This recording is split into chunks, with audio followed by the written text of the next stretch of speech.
اسی طرح حرمین شریفین میں موبائل کا جو استعمال ہے وہ بہت بڑھ چکا ہے۔ ایک ویڈیو میرے سامنے آئی کہ وہ جس طرح فوجیوں کو سلوٹ مارا جاتا ہے، وہ ویڈیو کے اندر بندہ چلتا ہوا آیا اور گنبد خضرا کے سامنے اس نے سلوٹ مارا، اور خواتین کے حوالے سے بھی اس طرح کی ویڈیوز گردش کر رہی ہیں جو مجھے بتایا گیا۔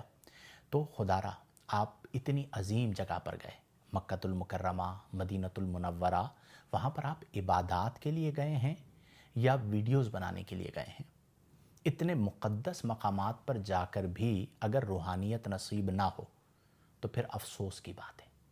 وہاں پر آپ عبادت کیجیے، اور آقا کریم صلی اللہ علیہ وسلم کی جو بارگاہ ہے وہ تو ادب کا مقام ہے۔ میں نے خود سنہری جالیوں کے سامنے لوگوں کو دیکھا، ویڈیو کالز ملائی ہوئی ہیں، باتیں چل رہی ہیں، آوازیں بلند ہو رہی ہیں۔ یہ بارگاہ آقا کریم علیہ افضل الصلاۃ والتسلیم کے ادب کے سراسر منافی ہے۔ ہمارے اکابر جو اہل اللہ ہیں اور عشاقان رسول ہیں، وہ جب اس بارگاہ میں حاضر ہوتے تو وہ اپنی سانسوں کو بھی آہستہ کر دیا کرتے تھے۔ نفس گم کر دمی آید جنید و بایزید جا، یعنی اس مقام پر تو حضرت جنید بغدادی اور بایزید بسطامی رحمہم اللہ اپنی سانسوں کو بھی گم کر دیا کرتے تھے۔ اس قدر اس بارگاہ کا ادب ہے۔ تو اگر اللہ نے توفیق دی ہے وہاں پر آپ پہنچے تو پھر آپ کی توجہ عبادات پر ہونی چاہیے۔ اسی طرح بعض اوقات پرسنالٹیز چلی جاتی ہیں، آپ ان کے پیچھے بھاگنا شروع ہو گئے، یعنی سامنے خانہ خود کعبہ ہے، آپ اسے چھوڑیں، اپنے پیر صاحب کے پیچھے، اپنے جن کو آپ فالو کرتے ہیں، جو آپ کی آئیڈیل پرسنالٹی ہے وہ نظر آئے، خانہ کعبہ کو چھوڑیں، ان کے پیچھے بھاگیں۔ گنبد خضرا کو معاذ اللہ چھوڑیں اور ان کے پیچھے بھاگیں۔ گروپ بنا کر بیٹھ جاتے ہیں، کئی لوگوں کو میں نے دیکھا، اور عجیب و غریب مناظر نظر آتے ہیں۔ خدا را، ان بارگاہوں کے ادب کو پیش نظر رکھیں۔ ایون اگر آپ صلاۃ و سلام بھی پڑھ رہے ہیں تو آہستہ آواز میں پڑھیں، ادب کے ساتھ پڑھیں۔ یہ بڑی بارگاہ ہے، اس سے بڑی بارگاہ کوئی اور نہیں ہے۔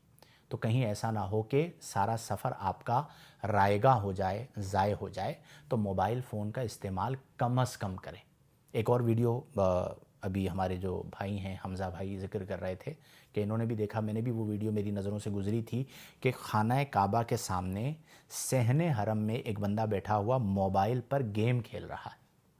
آپ نے کبھی سوچا تھا کہ سامنے خانہ کعبہ، صحن حرم ہے، اور بندہ موبائل پر گیم کھیل رہا ہے؟ کتنے افسوس کی بات ہے۔ تو خدا را، مکہ مدینہ جائیں اس لیے نہیں کہ آپ نے اپنی ویڈیوز بنا کے ٹک ٹاک پہ، یوٹیوب پہ ڈالنی ہیں، ٹھیک ہے، اس لیے نہیں کہ آپ نے وہاں پر بیٹھ کر گپیں مارنی ہے، باتیں کرنی ہے اور صرف گھومنا پھرنا ہے، نہیں، یہ گھومنے پھرنے کا مقام نہیں، یہ عبادت کا مقام۔ حج عمرے پہ جاتے ہیں عبادت کے لیے، رمضان میں جاتے ہیں عبادت کے لیے۔ جتنی کوشش کر سکتے ہیں لوگوں سے اپنے آپ کو دور رکھیں۔ میری یہ کوشش ہوتی ہے جب بھی حاضری ہوتی ہے تو عوام الناس نہ پہچان پائیں، نہ مل پائیں۔ ایون میرے ساتھ جو لوگ گئے ہوتے ہیں ایک تعداد میں، انہیں بھی میری کوشش ہوتی ہے کہ اپنی عبادات میں انہیں میں کہتا ہوں آپ مصروف رہیں۔ ایک آدھ بار ملاقات ہو گئی حرم میں، کافی ہے، بیٹھ کر وہ بھی آقا کریم کا ذکر کرنا، صرف سرکار کی باتیں، بقیہ ادھر ادھر کی کوئی بات نہیں چاہیے، اور اپنے پیچھے لوگوں کو گھمانا۔ اس بارگاہ میں بھی پہنچ کے آپ بندوں کے پیچھے گھوم رہے ہیں تو آپ پھر محروم ہی کہا جا سکتا ہے۔